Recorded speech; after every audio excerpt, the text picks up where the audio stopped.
Good evening, or good morning, or good afternoon, wherever you may be.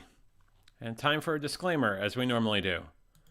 In that, before we start tonight's program, this is a reminder that this episode will address various topics related to food addiction, mental health, and a reminder about multiple sclerosis. These may be sensitive to some of our viewers. Your discretion, as always, is advised. Importantly tonight, we remind you to please consult your doctor, your mental health professional, wow, your outreach group, your sponsor, specialist, dietitian, or nutritionist before adopting any change to your dietary, physical, and or mental health regime. If you're looking for options with respect to mental health, contact SAMHSA, the Substance Abuse and Mental Health Services Administration, at 1-800-662-4357. That's 1-800-662-HELP. The service is open 24 hours a day, 7 days a week, 365 days a year, and it's a confidential free information service for individuals and family members facing such stressors. You'll understand why I'm talking quickly when we get out of the countdown. Importantly, if you're feeling suicidal crisis or emotional distress and need to be put in touch with a crisis center, call a Suicide Prevention Lifeline at 1-800-273-TALK. That's 1-800-273-8255. Or go to suicidepreventionlifeline.org. You can also text the word HOME to 741-741. Those resources are also available 24 hours a day, 7 days a week, 365 days a year. And I would be remiss not to do this during a disclaimer because it has been paramount in my mind and heart over the last year, and quite frankly, the last 11 years. The National MS Society is a collective of passionate individuals who want to do something about MS now, to move together towards a world free of multiple sclerosis. Multiple sclerosis is comprised of unpredictable and often disabling flare-ups of the central nervous system. Such flare-ups disrupt the flow of information within the brain and between the brain and the body. The National MS Society is the largest private funder of MS researchers in the world, investing more than $1 billion to date. MS stops people from moving, but the National MS Society exists to make sure that MS doesn't. To contact the National MS Society, please call 1-800-344-4867. Once again, 1-800-344-4867. Or go to their website at nationalmssociety.org. Thank you to all of you who have donated money to this amazing organization or even gone to the National MS Society to learn more about multiple sclerosis and demyelination. It touches me and over the 1 million people in this country who have multiple sclerosis in so many ways. And we appreciate all of you. And on that, let's begin. Tonight, we talk about my relationship with food and how it's changed over the last 3 years. A relationship that had to change if I was going to drop 300 pounds off of this body. We're going to talk about the importance of mindfulness, but also the importance of tracking, whether it is the food that we take in or the activity that we do, and that sort of difference between the two, but also our weight. And when we get to a point comfortable with ourselves, we don't weigh ourselves every day, but we keep track of what we're doing because I know I'm a numbers guy. I like to keep track of that sort of thing. We'll talk about all of that because this is the Venture Forward.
Good evening, or good morning, or good afternoon, wherever you may be, and welcome to the Venture Forward. I am John Venturini, a recovering addict of overeating, obesity, alcoholism, and compulsive gambling, and it is an honor and pleasure to see all of you tonight on YouTube, Facebook, and Twitch.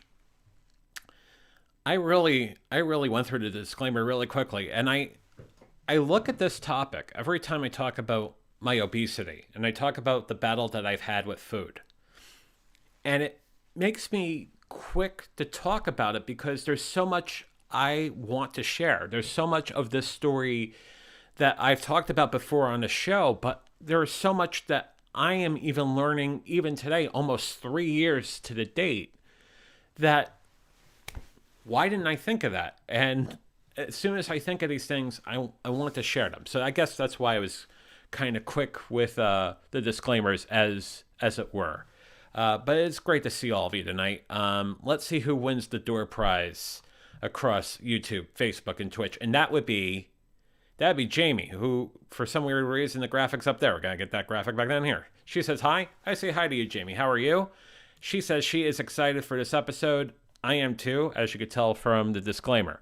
Marilyn, who is on YouTube, says hi, JV and Jamie. Hi, Marilyn. How are you? With the purple hearts, I give you 3 blue hearts right back at you. We got Jaden on YouTube who says hello. Hello, Jaden. Hope you're doing well. We got Laura Williams over on YouTube who says hi, JV and all. Hi, Laura. Hope you're doing well. So let's begin. I have had a story and a half when it comes to my obesity, when it comes to my bad relationship with food. And I am of the thought that as I go forward, as I keep on losing weight, building muscle, I'm not losing any more weight, but, as I'm trying to continually ascertain my physical health, it's always going to be a work in progress. So what we're going to talk about tonight is not incredibly different, but I would say is different enough to make it a point to talk about it this evening on January 25th. So let's get to that. And of course, my ribbon's showing up and everything. It's been that sort of day, folks. There we go. That's better. A better relationship with food. I don't think I've had the best relationship with food, as we've talked about in the past. But I'm really getting the sense now that my relationship with food has gotten a lot better. But it is a combination of a lot of the things we've talked about, in the sense that it is a numbers game for me. I am, math-minded, math and stat major out of college, and I've done a lot of things that have been mathematically and statistically based. So obviously, it's going to be fresh in my mind to think about it from a numerical or an empirical standpoint. What I find now is the quality of what I eat, the quality of how I eat it, is just as important as those numbers. And it may not necessarily be something I could put down formulaically, but it's something I could talk to. I could talk about the ingredients that are triggers. I could talk about things I need to be aware of. Now, some of the stuff I'm going to talk to that I don't necessarily have something to show you in a Prezi or in a Canva or a PowerPoint, but we're going to talk to it. Matt says, hi, JV. I have a relationship with tacos. Tacos are fantastic. I would say, always be aware of what you put in said tacos, but a relationship with tacos is sound. If you're having 75 tacos, I would say, yeah, maybe that's a bit much, but I'm glad you have a relationship with tacos, and I'm glad you're here tonight. So, how do we form a better relationship with food? And, let's talk about my story once more, in a sense that we would be remiss not to talk about that. So we will for a little while. We'll go over at some point, may not necessarily be right away, the 12 steps of Overeaters Anonymous, because it's an organization that some people don't have that sort of inkling that there are 12 steps. It is very similar to the 12 steps we know from Alcoholics Anonymous, Narcotics Anonymous, Gamblers Anonymous, Codependents Anonymous, so on and so forth. But there are 12 steps. We'll go over that. Mindfulness and ingredients we'll talk about, and then always your questions and comments. before we begin, there was a very good question that came up, and I'm going to answer that right now. In a sense, Laura says, did you have to improve your relationship with yourself first, or did that come after the success? Honestly, it came over time. And the one thing I'll say now, which we'll talk about at some length in a little while, is the best way to fix this, whether it is a question of our physical health or what have you, is to work with this first. Figure out why we gravitate to that. Why are we addicted to overeating? Why are we addicted to the things that make us in a very poor physical state, whether it is overeating or drinking or what have you? Bit of a spoiler, what I've told you before in the show is very true. There is a high correlation between me drinking and me eating or overeating. So there is a good tie between the two. What I will say, though, is even without drinking, I still had plenty of work to do. So, needless to say, almost 3 years, it's taken nearly 3 years to drop 300 plus pounds. So that is tonight's show in a nutshell. It may not necessarily be in that order, but we'll get to everything there. And of course, your questions and comments, as they come up. So we go back to that graphic again. That very graphic. That graphic of me in late 2018, early 2019, at a point where I was very surprised and very lucky to be alive. At a place where I was at 480 pounds and quickly escalating to near 500, I was at a point where I needed to do something fast, where I was having a nervous breakdown in the middle of an airport because I couldn't walk more than 5 or 10 feet. That's where my life was. There was not any sort of mindfulness going on right now, or going back then, as far as my consumption of food and what I was doing to myself. And there was no level of, and something we've said before too, no level of satiation. There was very little satiation. So that in itself was a major problem. It took a level of discipline and a level of figuring out what was going on for me to get there. To start forming that sort of habit, that sort of lifestyle change. 3 trips down the road, we've shown this graphic before. This was the 3rd time I've lost weight. Lost weight in 2002, lost weight again in 2011, lost weight again from 2019 to now. It was a victim, or that sort of weight loss was a victim of a very bad mindset, very bad environment. And needless to say, because my walls weren't strong enough and I was very weak, very codependent, very co-addictive, everything started coming back.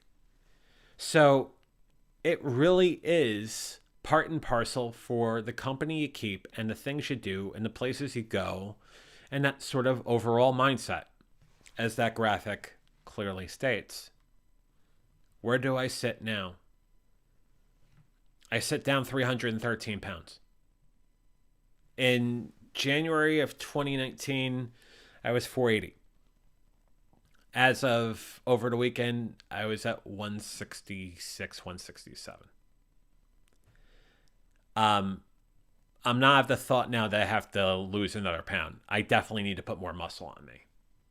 My body fat percentage is down to 13%, and I'm going to the gym and I'm working out to try to get that number better. But for all intents and purposes, with respect to the weight loss, I got there. Now, the key is, as some of you know, it is for me to stay there, for me to maintain these habits. And that requires a level of mindfulness, more than just putting things into a food tracker or journaling about it. It requires mindfulness, continued mindfulness. It's okay in moderation. It's okay for me to have cookies over the holidays. It's okay for me to do this, that, and the other thing. For me, as long as I account for it. But I'm not prohibiting myself, and I'm not abstaining from particular ingredients. I'm being aware of that. I'm being aware of what they do to my body. So now I look like this. I look like someone who has changed his life. Someone who is continuing to do this, continuing to talk about it, continuing to share his story, because the story needs to be shared. And the story is something that I really feel was tied to a lot of other things that were going on in my life. So this is all part of what this journey has been, for sure. 311 pounds down, 312 actually, on Tuesday, January 25th. I've been tracking food for 1,074 days. I've been sober for 971 days, and I have not been gambling for 653. Some comments real quick. Jamie says, I say it every time, but I'm always blown away by those photos. So impressive what you've done. Thank you, Jamie. I appreciate that, and I appreciate you big time. Jamie also says, I think the abstaining part with food sets me up for failure every single time. Yeah. We try to gravitate to why we go to a particular kind of food and why we feel the need to have that piece of cake or 2 pieces of cake or a plate of cookies. We have to figure out why our satiation did not fully get completed after 1 cookie. And part of it is being mindful. For me, drinking sparkling water has helped considerably. Because then my mind is saying, well, I'm going to have a little bit of water because maybe the satiation or thirst that I have is masking itself as hunger. So that is a game that goes on in my head, and it's a technique that I use that helps considerably. Jamie also says, you look so much healthier and happier. I am. Thank you, Jamie. Thank you very much. I appreciate that. So that's where I am as far as the weight loss and the number of days and everything. But let's talk about obesity, because it's something that is still affecting our country and our world. And you can see the numbers off to my right here. 1.9 billion adults in 2016. Of the 1.9 billion, 650 million were obese. Figuring that there's 6 billion people in this world, you could do the quick math on that. It's a considerable percentage. Nearly 40% 18 and over, overweight in 2016, 13% were obese. Now, the thing I'll say is, because of what we've been going through in the last 2 years, those numbers are probably creeping a little bit upward because people have been home. People haven't been going out, and they've been eating. They've been comforting. And how often do people comfort themselves with a meal or with food? So that number has definitely gone up. I just forget exactly to what number. And I'll get those numbers for you after this show. Most of the world's population live in countries where obesity and overweight kills more people than those that are underweight. So overweight, obesity, heart attack, stroke, very much still a killer. When we talk about our children, 38 million in 2019 under the age of 5 were overweight or obese. So it's affecting our kids. And over 340 million children and adolescents between the age of 5 and 19 in the world were overweight or obese 6 years ago. It's a very drastic number. It is very much a real thing even today. And if we're not thinking and talking about the pandemic, we're talking about obesity. We're talking about being overweight. We're talking about that sort of absence of being mindful when we eat because we gravitate to the comfort of what food gives us.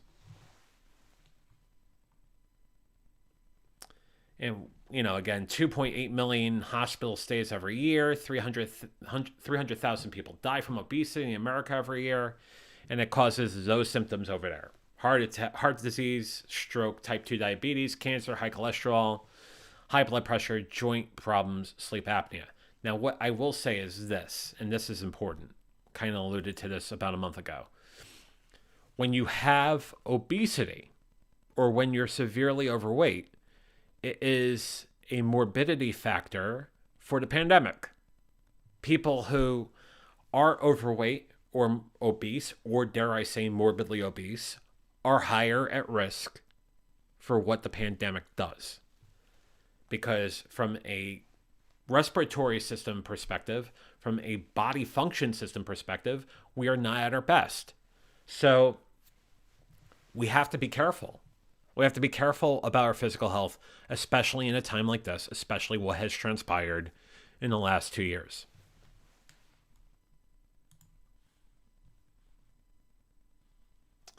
So just like what we've talked about in Alcoholics Anonymous, just like what we've talked about in Narcotics Anonymous, just like what we've talked about in any 12-step program, there are 12 steps for Overeaters Anonymous.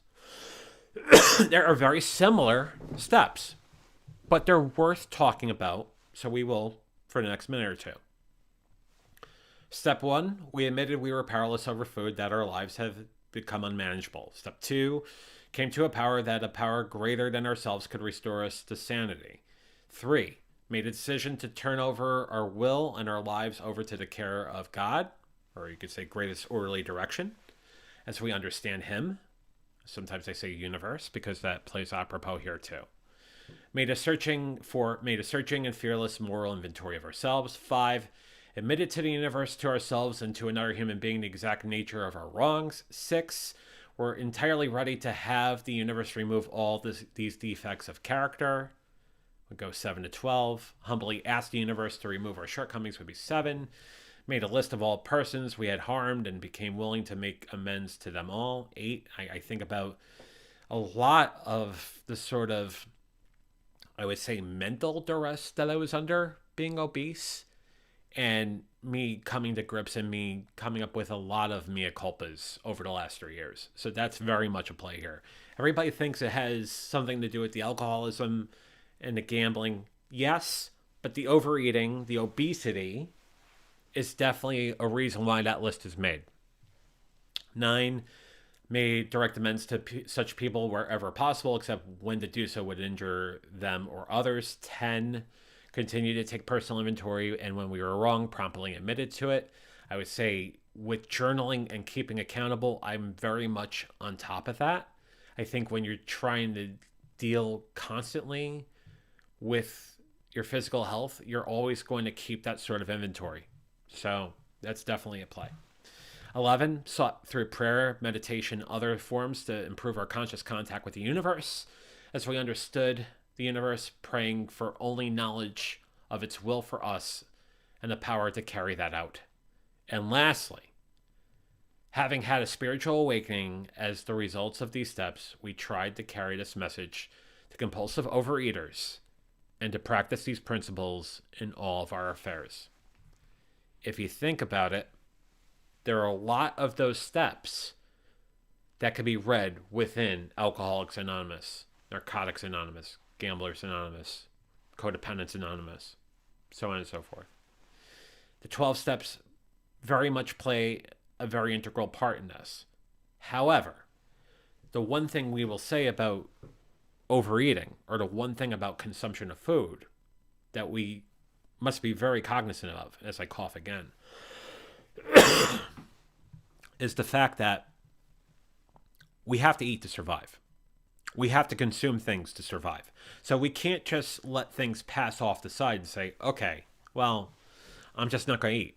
That doesn't work.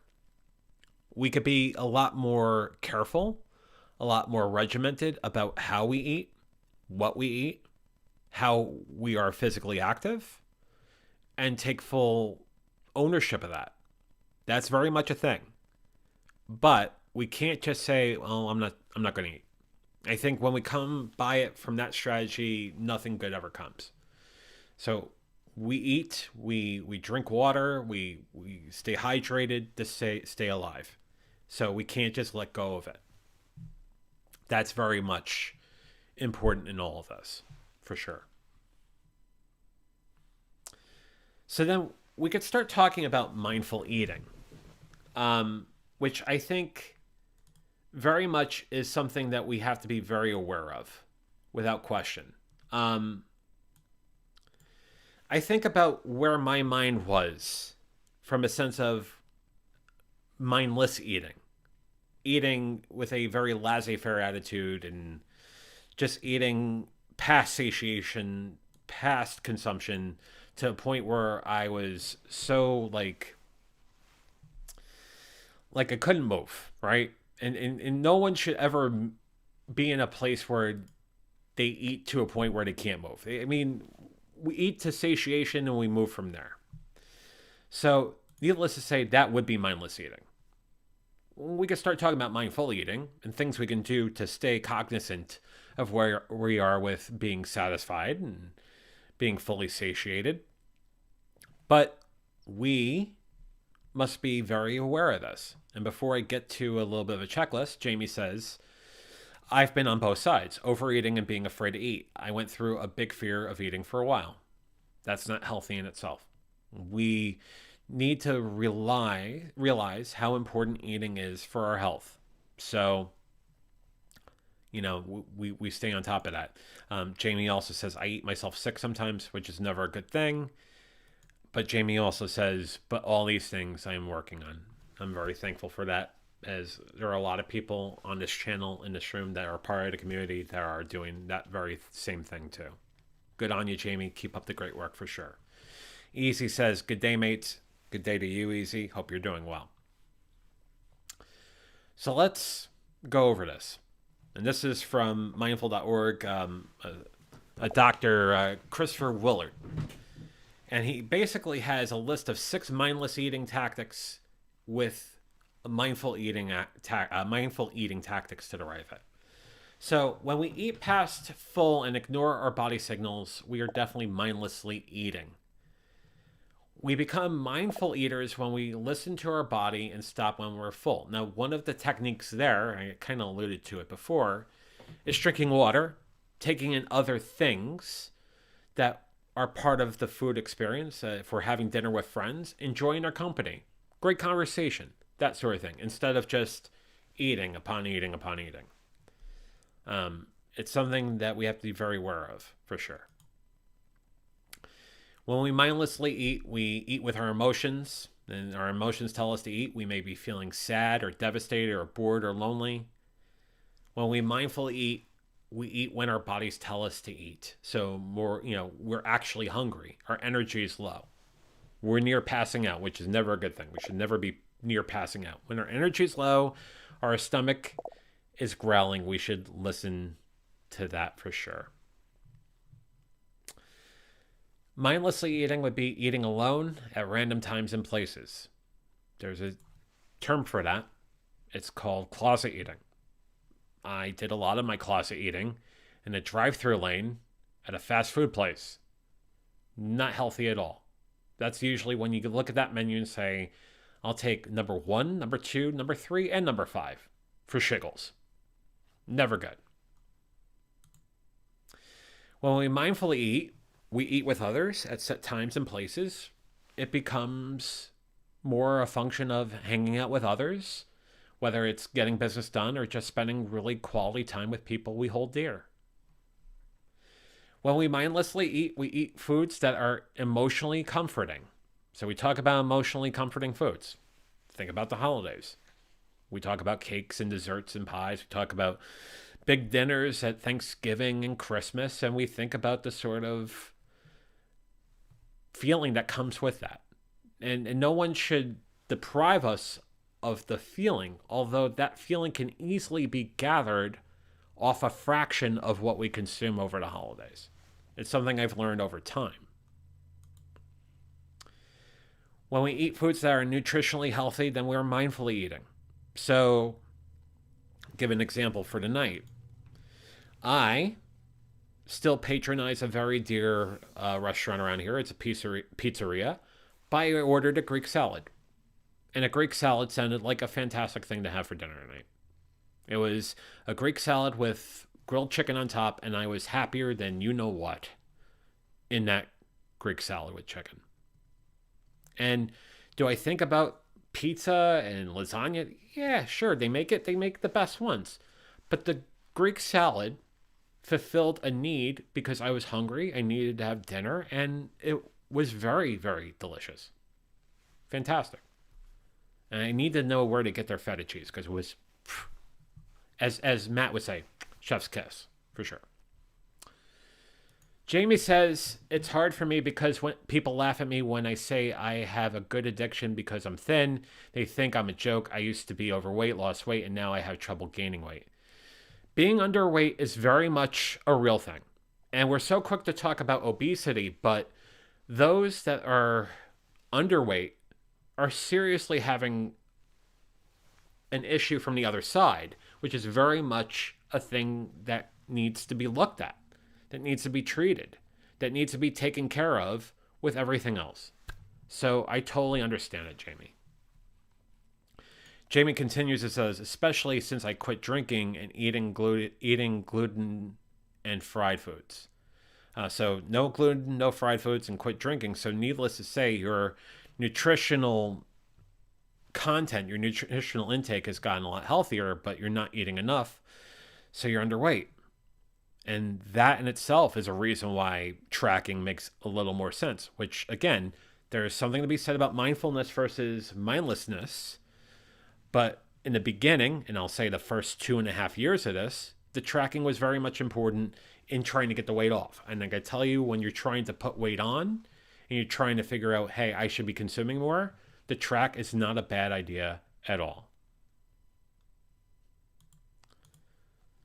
Matt, appreciate the chef's kiss. There you go. You're welcome. Jamie says food addiction is not a good addiction. No, it's not. Any addiction, any sort of activity where compulsion and addiction resonates is never good, and we must be mindful and cognizant of these things. Thank you for mentioning that, Jamie, for sure. And Jamie says she's been tracking for over 90 days now.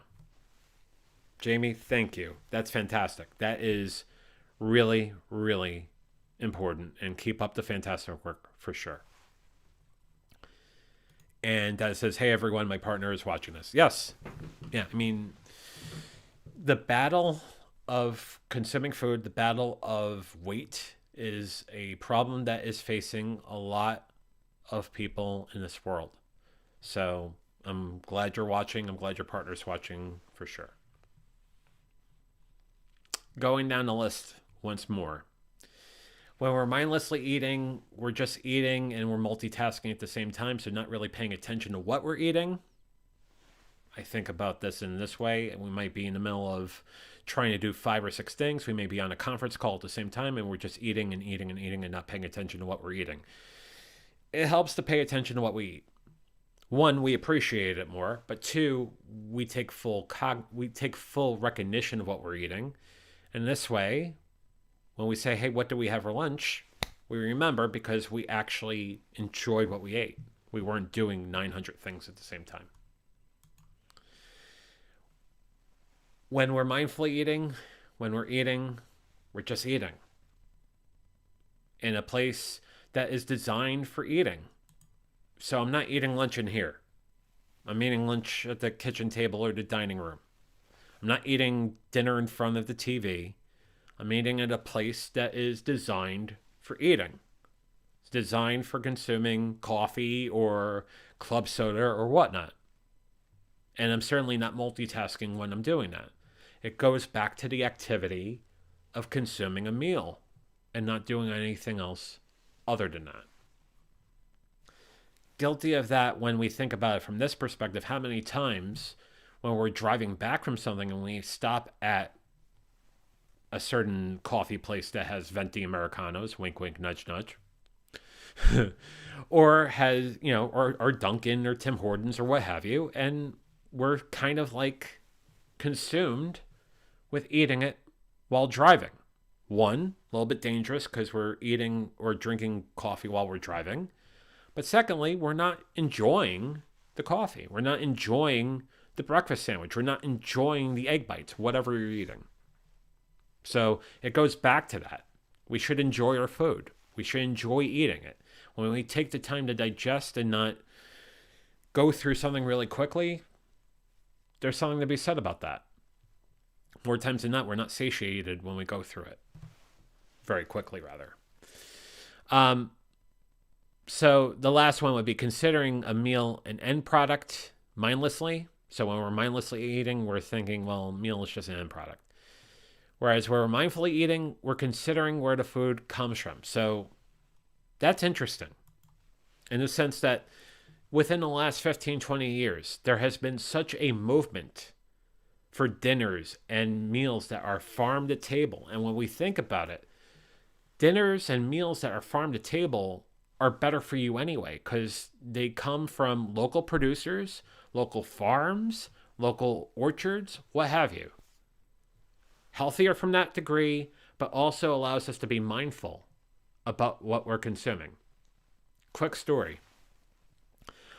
One of my favorite steakhouses in New York State, when it first opened, talked to where they got their food from. And I thought it was the most amazing thing to basically profile the farms and the gardens and the orchards and what have you on what is comprising this menu. At some point, they got rid of that. And it became something where you could tell that they were doing it for the wrong reasons. They were buying things by hook or by crook. And I'll tell you, and again, I'm not mentioning names because I'm not looking to railroad any business on this program. The quality of our food went downhill drastically. And it's a shame too, because the first meal, the first dinner, the couple went there twice and it was phenomenal. The third time was horrible. And that was right around the time where they made that sort of paradigm shift and it just didn't work. To be mindful of where the food we eat comes from makes all the difference in the world in one, enjoying the meal, but two, the quality of the meal itself and making sure we're eating stuff that is sustainable and is coming from local farms. It's very much important. Jamie says, going back to the point before, she says, so not eating in bed then, huh? No, you shouldn't eat in bed. One, that's more laundry. So you want to do that. So you don't want crumbs all over the bed. But secondly, when you eat, you should be eating it in a place that is made for eating. Dining room table, kitchen, what have you. Jamie also says, had to learn and still are learning to stop shoveling food and fast. As a former waitress, she had to eat when she had time, so we often stood and shoveled in whatever the kitchen had.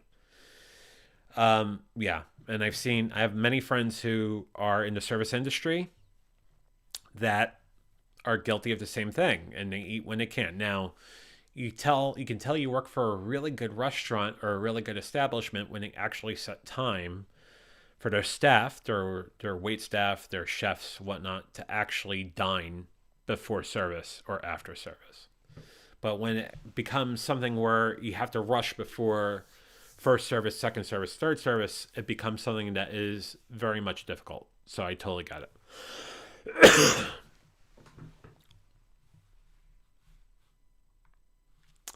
So we talked about mindful eating in the sense that how important it is as far as the construct. A couple of things I don't have on a slide that I want to talk to you real quickly.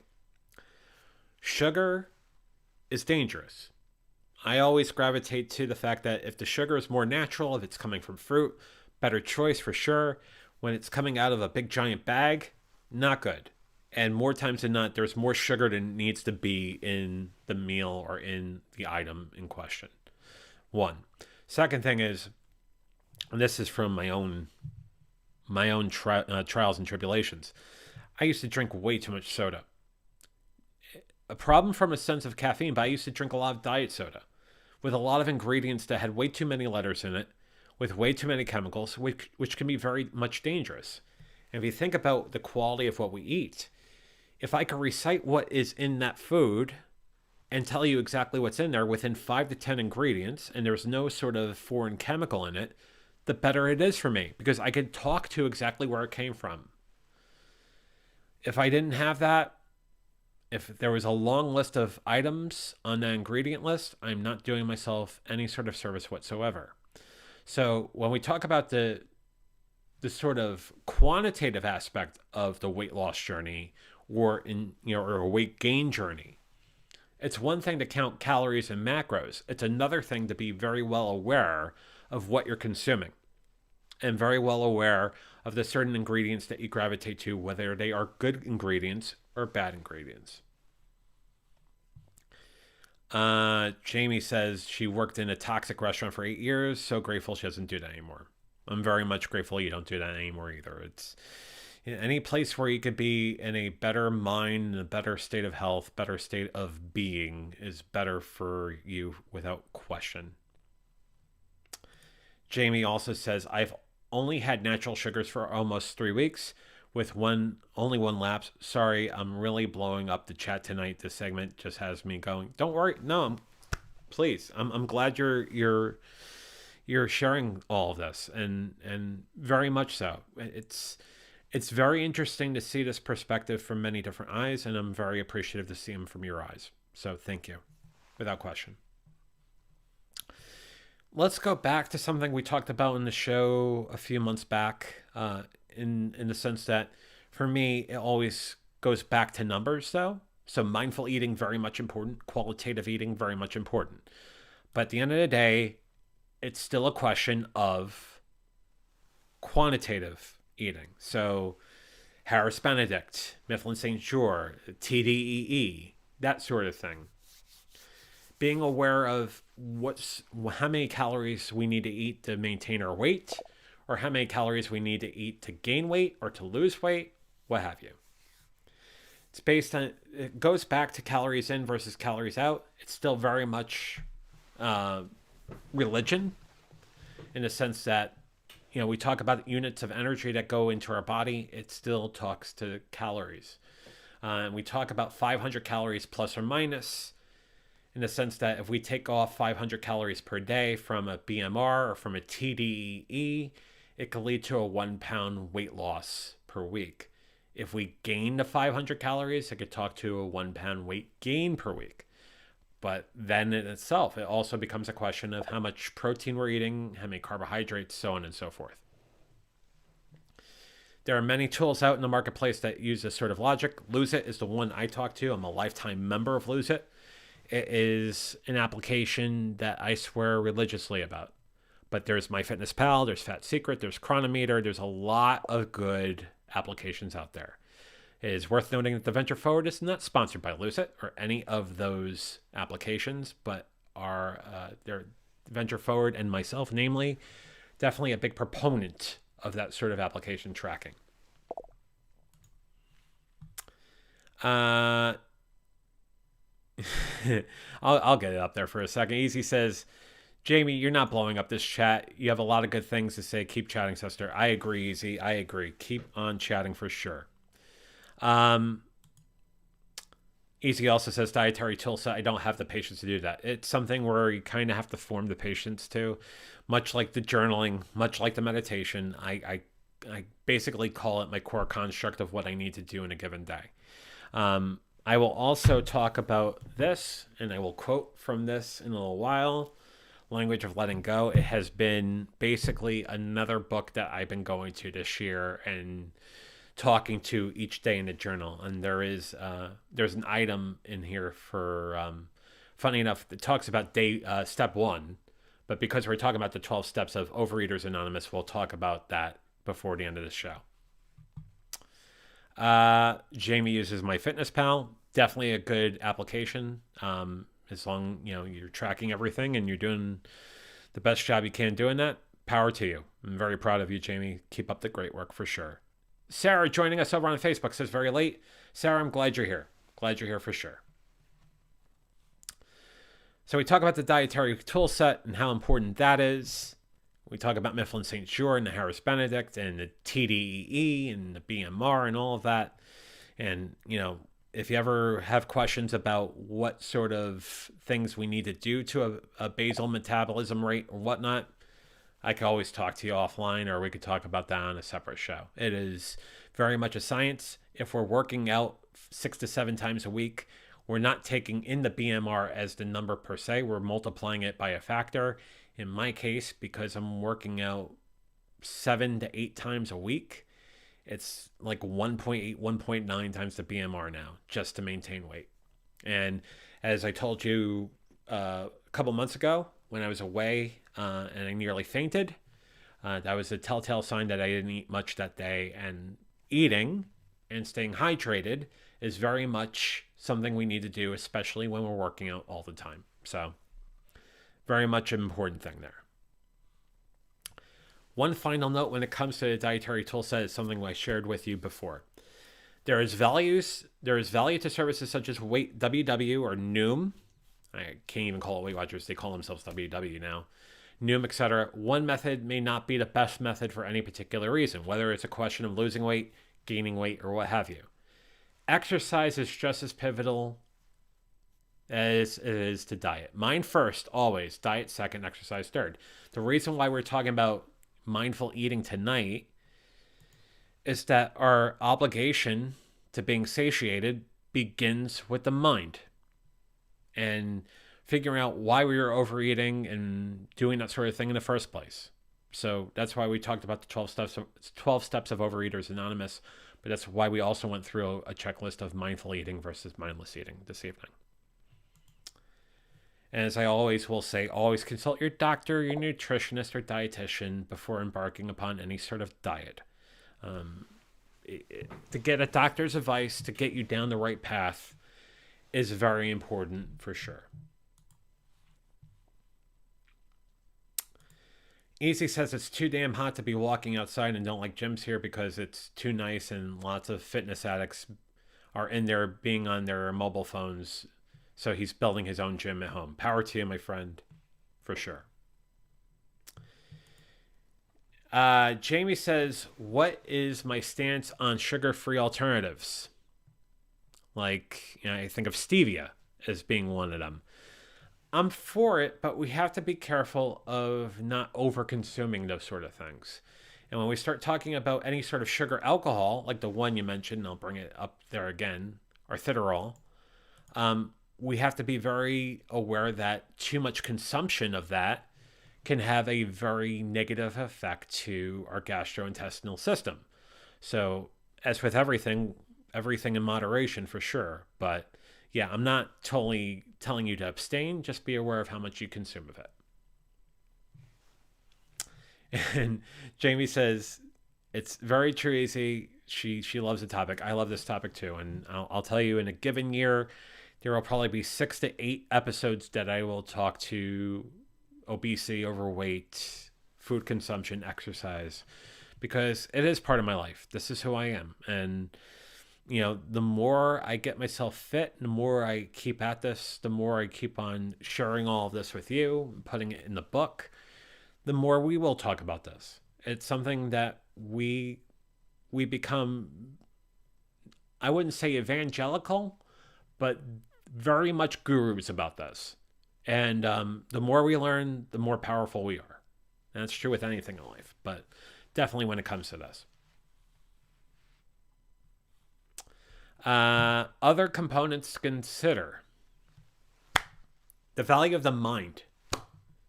And we've talked about this before, but the mind plays a very important part in all of this. And I'll go back to journaling. Journaling for me every day for the last 3 years has been an exercise that has been very important to me.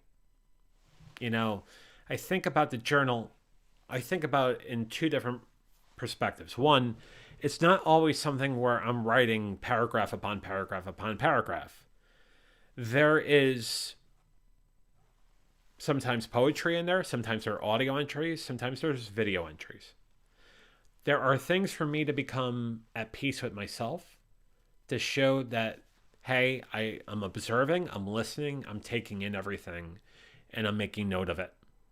So the journaling component is very much important, for sure. I use an application called Day One. I don't think I have it on the graphic, but Day One has been very important to me. Meditation. Becoming centered. Becoming, just one. And removing everything and getting that level of healing. That sort of 10 or 20 minutes where we can just free ourselves is very much important. I always talk about, the idea of a park bench. I kind of visualize the park bench. I think of that sort of getaway. I think of just letting myself be free. And I'm looking straight away and I'm just looking and nothing but traffic. And it's mindless because it's just traffic and I just have time to escape and be one with myself. Whatever tactic you use, whether you use a mind space or headspace or 10%, what have you, it is something where we can really get ourselves centered. You may be able to find really great meditation videos up on YouTube, or you can use other applications to do that. It's very much important. As far as therapy is concerned, we've talked about therapy before on the show, but cognitive behavioral therapy, or CBT, internal family systems, ACT, or acceptance and commitment therapy, very much an incredible asset to any wellness program, especially when we're talking about weight loss and physical health. And if you're looking for a resource to go to with respect to those programs, psychologytoday.com can provide names of resources in your area to help you along that road. Some questions as I was talking. Laura asks, do I have a book? I will have a book by the middle of the year, and I'll let you guys know more about that when we get closer to it. Very close to finishing it. And it's been the work of the last 3 years, but moreover, putting 2 and 2 together and talking about why things occurred the way they did and what I've done to try to make myself free from that, but also try to be the best human being I can be. So I can, loving myself first, bringing that love and, care inside so I could provide that love and care for anyone and everyone. That's really the cornerstone of the book. Easy says he has trouble having breakfast and lunch. Wife brought home powdered milkshakes with all the vitamins. And then goes on and says, reads the vitamins on it, and there are so many vitamins on there. It took an hour to read it and lost a kilo reading it. It's really funny. Easy continues. It says, like now, been out of bed and have not drank any shakes yet. It's now 1 p.m. over by him. And he got out of bed at 12:20 today. Been preparing notes and paperwork for tonight's big book study. And just got the shakes last week. So there you go. Easy's working it, but he realizes there's too much of a practice in reading all the ingredients in that wonderful shake with all the vitamins. But I'm glad you're reading the ingredient list. It's very important to do that. Jamie says she does shakes in the morning because she has trouble with breakfast too. Yeah. And there's some people that are into intermittent fasting that will tell you that they're on a 16-8 program or an 18-6 program where they skip breakfast altogether. I'm not subscribing or prescribing any sort of diet with respect to intermittent fasting. I think that's something that you should take up with your nutritionist or your PCP or whatnot. But it's not outside of the realm of imagination to skip breakfast as far as an intermittent fasting program is concerned. Jamie says, can't wait for your books. That's exciting. I can't wait to share it with all of you. Easy says half the ingredients he doesn't even know where the heck they are. You should know where they are. You should be able to read them and should be able to be fully cognizant of what is in it. And Jamie doesn't think fasting is her jam. And for many people, it's not part of their jam. In the beginning of this journey, I would say the first 3 months, it was part of my jam for a little while, but certainly not part of my jam now, especially if in the morning I'm doing spin class and an hour of cardio and I'm strength training. I definitely need to eat something afterwards.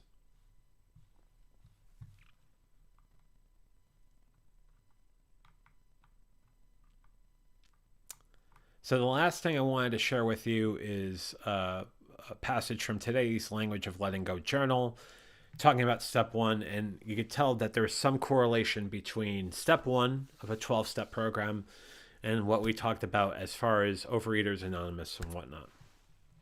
So let me bring that up. This passage starts with step 1 from Al-Anon. We admitted we were powerless over alcohol, that our lives had become unmanageable. If you think about Overeaters Anonymous, it is almost the same passage, except we were talking about overeating. So there's a lot of similar verbiage between Al Anon and Overeaters Anonymous.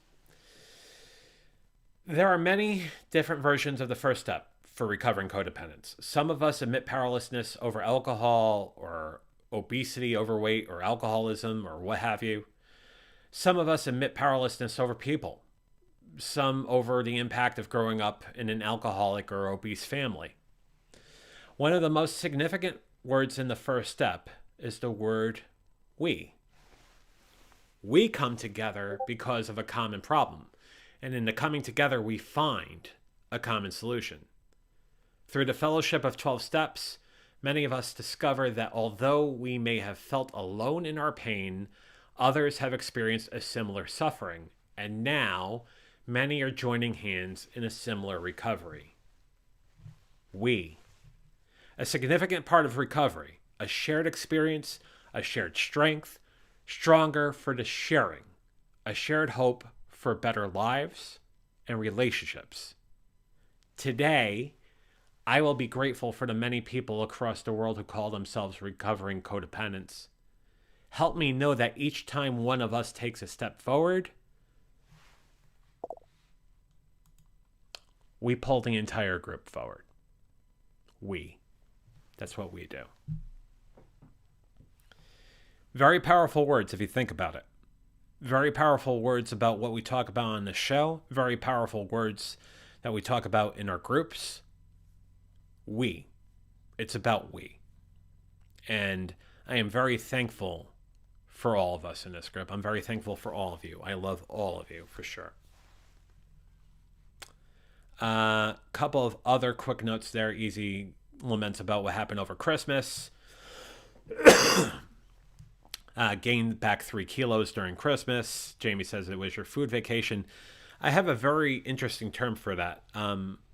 My friend from Westchester calls Saturday a food Sabbath day, and realizing that we are foodies, so there should be a meal or a day where we allow ourselves to eat everything. Well, I wouldn't say eat everything, but eat things within reason. I wouldn't say eat everything. That's the volume there is not true. Eat things, in a relaxed sort of way, giving ourselves a chance to have a one-day reprieve or whatnot. She calls it a food Sabbath. I've gravitated to that term. Easy says food vacation. I like that. Hey, I'm going on food vacation. Want to come with me? Lots of chocolate there. Jamie says she'll take a ticket to a food vacation. Yeah, food vacation or a food Sabbath very much is important. But Easy also nails it and says eating your feelings is bad stuff. The food Sabbath, the food vacation is not about eating your feelings. It's about taking in a little bit of food and say, hey, that looks like an incredible dish. Let me have a bite of it. Or let me have a small sliver of it. And you can say, wow, that was incredible. But that's what that is. One of the rules I gravitated to is when I go out to dinner, every now and then, I'm going to order things I can't make at home. Because one, I can't make it in my kitchen. And second of all, I know it's going to be done to a certain level. So it's something that you kind of do as part of the experience. I'm going to go ahead and do that because this moment is special. And I'm not going to overindulge in the moment, but I'm going to take in the fact that I am enjoying this really incredible enter dish here. It could be a steak, what have you. Because I'm making that an event with friends or what have you. Realizing that there is a bit of, I wouldn't say circumstance, but a bit of ceremony to it when we go out to eat, when we share meals with others. That's part of doing it. It's sharing moments with people that are near and dear with us. So, yeah. Jamie says, going back to the passage, she loves the passage. Thanks for sharing. Thanks for the episode. Thank you for coming to the episode. Thank you all for joining us tonight for sure. Easy says his motto for many years: eat to fill, but not eat to kill. That's a good motto for sure. Jamie says, I wonder if I'd instinctively know I'm eating what is bad for me and binge even without buds of taste. Your taste buds being one of your senses might have something to do with it. So you could always take those sort of senses in as we eat and we sort of partake in a meal or whatnot. So there might be something to that. But anyhow, let's talk about Thursday. Thursday is a catch-up show. So Thursday is called Odds and Ends and other things. I forgot what I called it, but it's basically covering over covering some of the topics we talked about in January, but also previewing some of the topics that we're going to cover in February. Now, with Valentine's Day right around the corner and whatnot, we're going to go down that road in February, but we're also going to talk about the human experience from perspectives that we never talked about before on this show. So it should be a very interesting set of shows in the month of February, and we'll start talking more about those shows as we get into February for sure.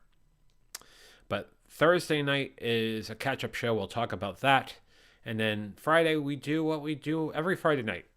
We have VF Talks, where we talk about anything and everything with Matt Haas, Paul Burke, and all of you at 6:30 Eastern, 3:30 Pacific on Friday night. So Thursday night's episode, Odds and Ends, 8 o'clock Eastern, 5 o'clock Pacific. Friday, VF Talks, 6:30 Eastern, 3:30 Pacific. But until then, I'm going to say the same thing I say at the end of every Venture Forward in VF Talks. Stay safe, stay sane, stay strong, stay sober. You're worth it. We'll see you Thursday night at 8 Eastern, 5 Pacific for the next episode of the Venture Forward. Have a great night. Fly be free.